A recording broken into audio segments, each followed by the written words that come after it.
David, it's always nice to be able to catch up. Now, I know Lexington, it's a busy week for you. How's it going this week? Yeah, it's been busy, but it's hmm been good. It's been an active month, really. In fairness, happy to be over with and move on. Let's just start by saying congratulations, getting Yeah, inducted, already voted into the Hall of Fame for the class next year. What does that mean to you? yeah, it's a great honor. It's something that you're.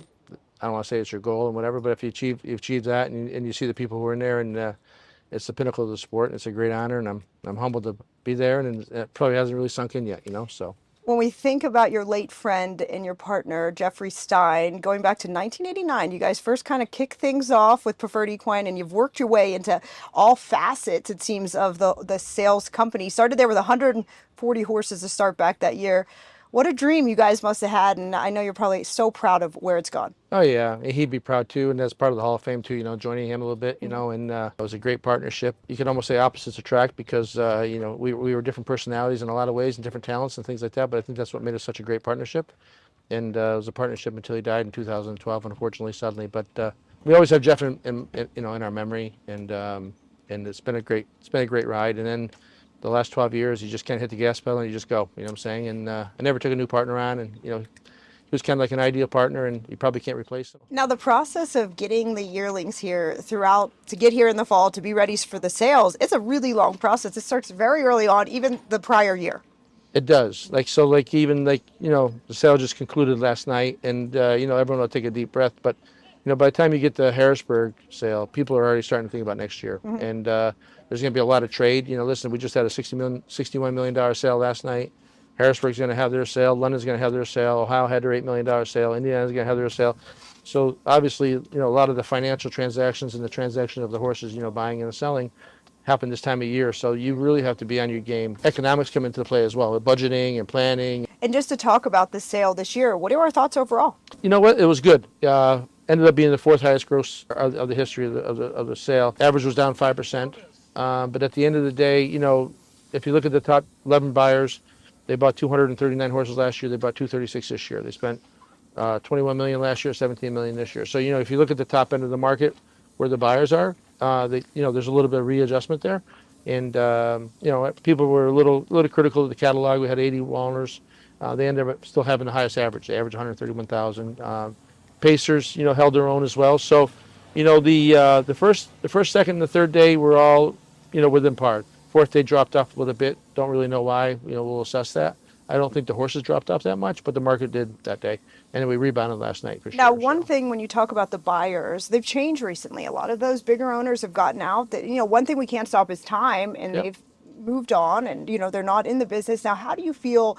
As you said, we still have the people buying, but we've lost those top buyers. Do you think that has affected the sale overall with the trickle down effect? We haven't really lost them. It's just a readjustment. You know what I'm saying? So like it's year to year, people react on the years they're having. From a buyer point of view, you'd always want to see new people come into the marketplace, but we can't control that. It's just there's always going to be a readjustment period. Now let's talk about the breed overall. How it's progressed so much over the years, right? That now the horses they feel like. How do you feel with the progression of the breed? Are they still able to sustain the long seasons that we ask them to go all the way from April to the end of October? I actually think the breed has actually gotten better. I don't see him becoming more refined. So I think the breeders have done a good job that way. If you want to look at that, you probably have to look at other factors. The racing style has changed. Equipment has changed. Drivers' posture in the bike has changed. I would actually like to see racetracks try to dig up the surfaces a little bit and slow them down. I don't think necessarily fast is better. Now, when we think about the breed, how we go back 10, 15 years, we had that old foundation bred that we really saw in the captains, the some beaches. But now I feel like we're seeing more of the leaner, smaller, more sprinty style horses. How do you feel that has changed throughout as well? I would probably not agree that they've become refined because you take the Poppy Robs or you take the Cattle Washes, you take the Sun Beach Somewheres, you take the Stay Hungries. They're not really refined. I don't see that changing that much myself personally. Trotters, Captain Corey's having success this year, and obviously he's an outcross of everybody. And you get, the Trotters actually have become more diverse. I mean, you have a lot more European blood now than you had 5 years ago, 10 years ago. Dave, one more thing before we let you go. Thinking back of your dear friend Jeff Stein, and I know you lost him in 2012, but it's looking back now, everything that's been accomplished. I think he's been with you every step of the way. And I think if he could say one thing for you as you go into the Hall of Fame next year, he would say, I'm proud of you, my friend. Yeah, Yeah, I think so. I think so. You know, yeah. Very good. There's nothing. He'd be proud, and I'm proud of what he, you guys have accomplished yeah, he's a together, big right? part of it. You know, Yeah, listen, for sure. when I first met him, you know, I was like drinking cheap wine, never ate fish, didn't really travel that much. You know what I'm saying? And I know it sounds, you know, listen, I was born and raised in the country on a dairy farm, and you know, I meet Jeff Stein. So you got a country guy from a small school that graduated with 39 students to a Jewish guy from Long Island who had a totally different background. Myself very lucky that we were able to have a relationship together, that we never had a bad day.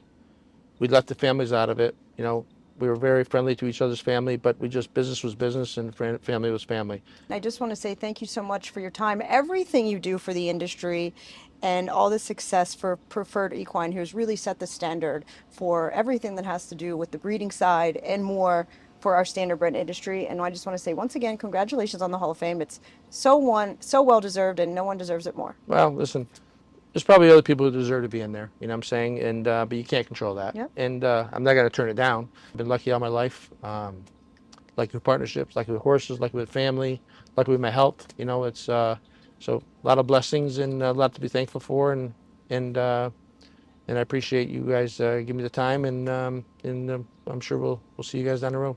Thank you.